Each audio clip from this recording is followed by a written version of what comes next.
8th grade, Algebra 1, this is Mrs. Sigley. We're continuing with exponential functions of transformations. You're not going to graph, you're just going to identify the transformation. So I created these examples because when I did the assignment, number 1 and number 2, it follows exactly this format. So I'm going to review which each one of them means again.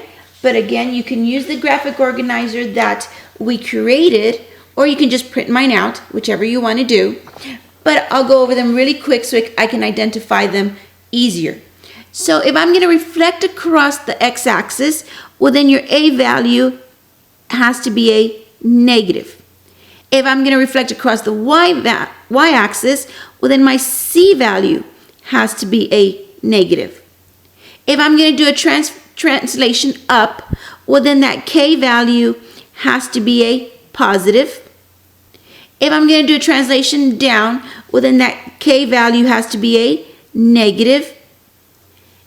And if I'm going to do a translation to the right, well then it's going to be x minus h, because then what comes out is a positive h.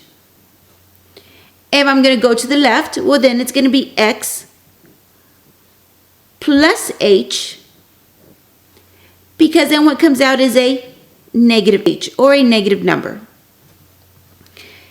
The horizontal compression. My a value has to be less than 1. In a horizontal and vertical stretch, my a value has to be greater than 1. And now I'm going to talk about horizontal, so I'm going to switch variables on you. So my c value has to be greater than 1. In a horizontal stretch, my c value has to be less than 1.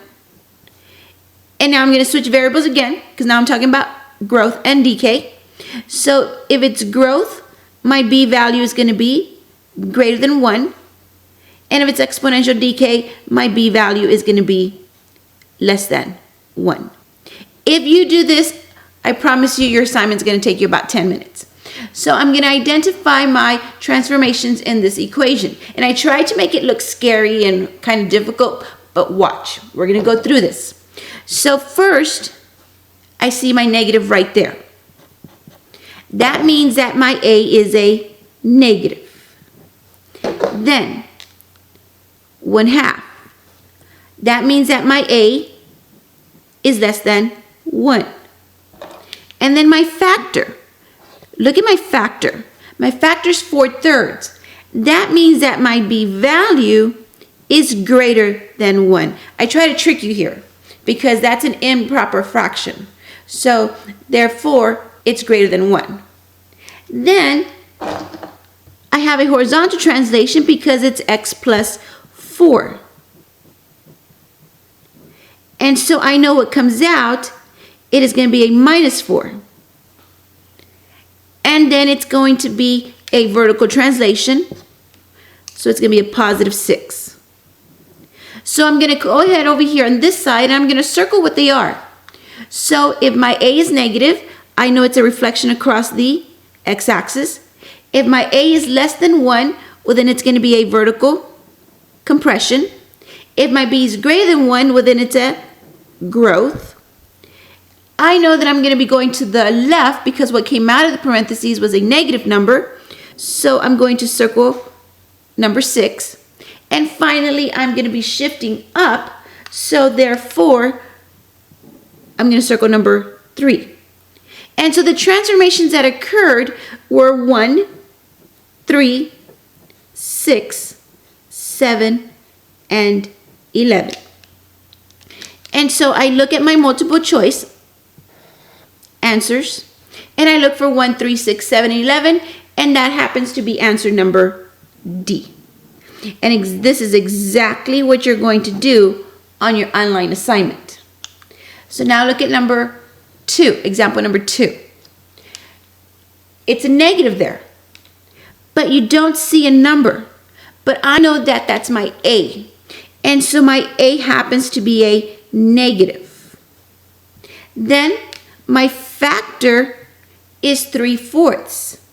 So my b is less than 1. Now look at the C value. I try to trick you again, so be very careful on that homework assignment. I'm trying to make your little mind work. My C value is 4 divided by 2. Well, 4 divided by 2, well, C is going to equal to 2. So that C value is greater than 1. Then it's going to be a horizontal translation, so x plus 6, but I know what comes out is a negative 6. And then a vertical translation of a positive 8, which means I'm going to go up. So now I'm going to circle my choices. So if my A is negative, it's a reflection across the x-axis. My B is less than 1, so it's a decay. My C is greater than 1. So because my C is greater than 1, it's a horizontal compression. And you can always go back up here and follow me what I'm doing. And then because it's a negative 6, it's a translation to the left. And because it's a positive 8, it's a translation up.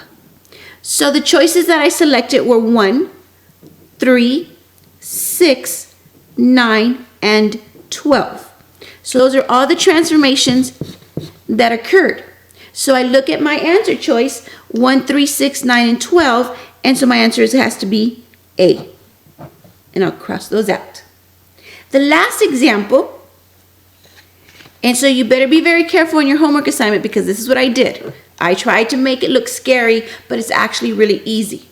So first things first, my A is 9 divided by 3. Well, that's an improper fraction. So 9 divided by 3, so my A is actually 3. So A is greater than 1. Then my factor. Again, I try to trick you, and I did that on the homework assignment. 4 divided by 2. Well, 4 divided by 2 is 2. So my B value is 2, which means my B value is greater than 1. Then my C value, because it's in the exponent, well, it's a negative. So that means that my C is a negative, but then my C value is 1/3. See that? And so my C value is less than 1. And then my horizontal translation, it is going to be x minus 1. So what comes out of that parenthesis, it's a positive 1. And then finally, the last one, it is your asymptote or your vertical translation of a negative 2 or minus 2. And then I'm going to go over here and I'm going to circle my choices. So A is greater than 1, so that means it's a vertical stretch. Then if B is greater than 1, it's a growth.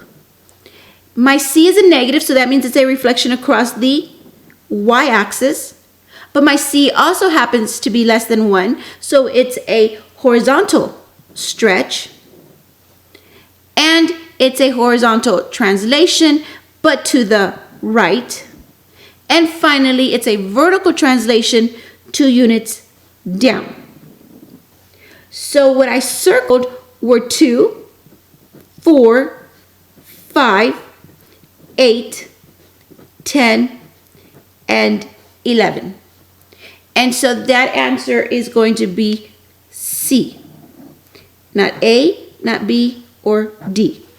And so again, how did I get these?